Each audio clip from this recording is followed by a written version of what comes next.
ছোটবেলায় পাটিগণিতের কথা নিশ্চয়ই আপনাদের সবারই মনে আছে। সেখানে একটা অঙ্ক এরকম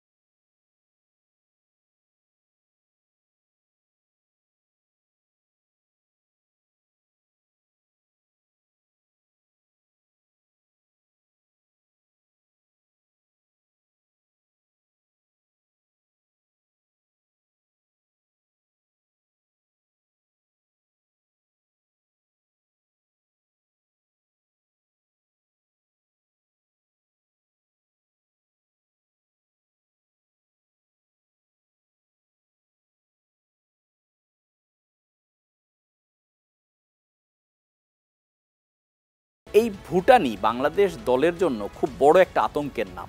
কারণ এখানে ২০১৬ সালে এশিয়ান কাপ বাছাই পর্বে ৩-১ গোলে হারার পর বাংলাদেশ কিন্তু নির্বাসিত ছিল একরকম ২ বছরের জন্য। ফলে সেই ভুটানে আরেকটা বড় প্রশ্ন তৈরি হলো বাংলাদেশের ফুটবলের জন্য। এখন বাংলাদেশের ফুটবল আসলে কোন দিকে যাচ্ছে সেই বিষয়ে কথা বলবো। সবাইকে স্বাগত জানাচ্ছি লেটস প্লেতে। আপনাদের সঙ্গে আছি আমি রাকিবুল হাসান। বাংলাদেশের ফুটবল এটা একটা দীর্ঘশ্বাসের নাম। একটু আগে যে কথা বলছিলাম যে বানরের উদাহরণ, সেই পাটিগণিতের উদাহরণ দিতে হলো যে বাংলাদেশের ফুটবল আপনাকে মাঝে মাঝে কিছু আশা সঞ্চার করে আপনার মধ্যে, যেখানে মনে হয় যে বাংলাদেশের ফুটবল এই বোধহয় ঘুরে দাঁড়ালো, কিন্তু পর মুহূর্তে আবার এমন একটা ঘটনা ঘটে যেটা দিয়ে আবার হতাশায় নিমজ্জিত হতে হয়। বাংলাদেশে যদি বর্তমান র্যাঙ্কিং দেখেন ১৮৪, আর ভুটান এক ধাপ এগিয়ে চলে গেছে ১৮২তে। ভুটানের জনসংখ্যা কি জানেন? ৮ লাখেরও কম, ৭,৮২,০০০ মতো। আর বাংলাদেশ ১৮ কোটি মানুষের দেশ।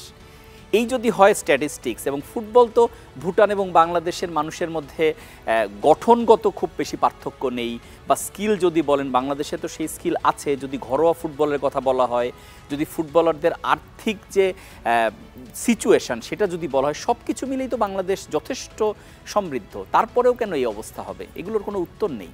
বাংলাদেশের ফুটবলের সবচেয়ে বড় যে সমস্যাটা, যেটা যুগের পর যুগ, এখন অলমোস্ট বলতে হবে যুগ পার হয়ে গেছে আলোচনায়, সেটা হচ্ছে কাজী সালাউদ্দিনের নেতৃত্বে বাংলাদেশ ফুটবল ফেডারেশন কখনোই সঠিকভাবে চলেনি। সেটাই একটা সবচেয়ে বড় প্রশ্ন।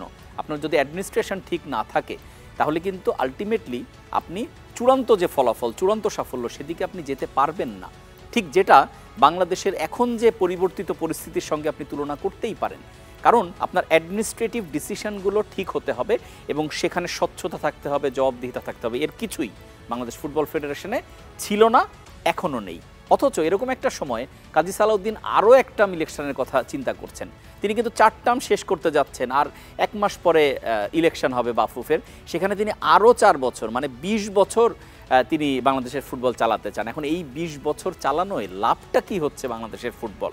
এই যদি স্ট্যাটাস হয় তাহলে সেখানকার সভাপতি থেকে কি তিনি পাচ্ছেন? এটা আসলে এর কোনো উত্তর আমাদের কারো কাছেই নেই। এই যে সাফ ফুটবলে যদি আপনি ট্র্যাক রেকর্ডটা দেখেন, বাংলাদেশ মোট ১৪ বার সাফ ফুটবল হয়েছে, যার মধ্যে ৭ বার সেমিফাইনাল খেলেছে, একবার চ্যাম্পিয়নও হয়েছে। যদিও সেটা ২০০৩ সালে, মনে করতে অনেক কষ্ট করতে হবে, প্রায় ২০ বছর আগের কথা।